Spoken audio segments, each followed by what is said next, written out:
Yeah. How has your improvisation changed? Because you, I mean, you're talking about a rock band where you're doing, would you say Van Morrison style stuff? Yeah. Which is, you know, Which you're probably then- learning which your, then evolved your into major like a- pentatonics, minor pentatonics, Right. blues scale, and now you're like neoclassical.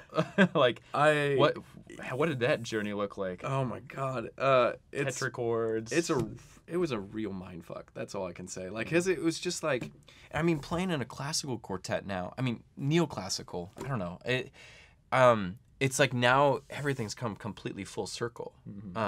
'Cause now I'm like getting my classical chops back, and you know, it's like you with the classical orchestra, and you learn how to meld your voice with everybody else, but not, and I always looked at it as a bad thing. Like, I was just like, no, I want my own individual voice. Screw this.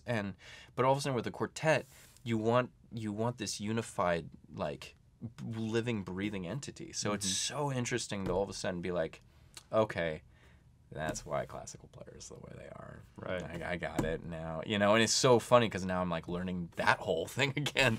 And it's just like, so... Yeah, I mean, the Astral Weeks thing then progressed to like a Dave Matthews Dropkick Murphy kind of thing that, you know, all of a sudden like Trampled by Turtles. So it's like really crazy fiddle playing. I had like the full pedal board. So it's like there's that. Yeah. And then for years, as a session player and as a arranger, I did everything from hip hop to folk to gospel to Christian rock to heavy metal. Like, it was such a wide range of styles that I mean, I got really good at emulating so many different things, and like country music too, like learning how to play like Texas fiddle style, like Texas waltz and stuff, you know. And it was such a trip. Like, I mean, and I think it just also influences my arranging. Like, for example, I did this album with Mark Lanegan from Queens of the Stone Age and Screaming Trees. He put out an album recently called Imitations, which was a cover album, but covers of like Andy Williams, Nina Simone, Frank Sinatra.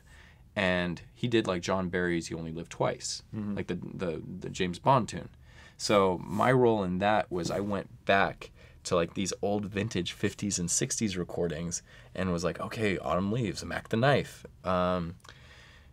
I gotta pick out what John Barry did, but then like, or some of these other orchestrators, like the classics, and then do like the Mark Lanegan flip, you know, make it really dark, you know?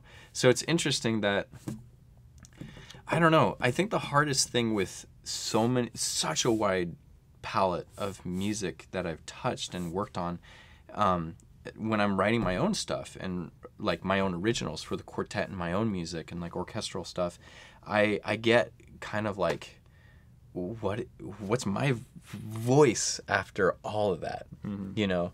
And I think that's been such a journey this like past 2 years, is like writing my own material and writing lyrics, and which is something new for me too, which is just like, oh man, like I could, you know, I really could draw from all of this, but it's like, what, you know, it's ultimately what resonates with me on a deeply emotional level, you know, which is, I mean, that takes time to find.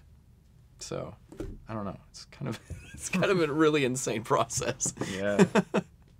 All right, Andrew, thanks a lot. I think we're out of time right now, but it was great talking with you as always. Yeah, and absolutely. we look forward to having you back again. And thanks to everybody for coming to the Berklee Online open mic. Yep. Thanks, guys. Yeah.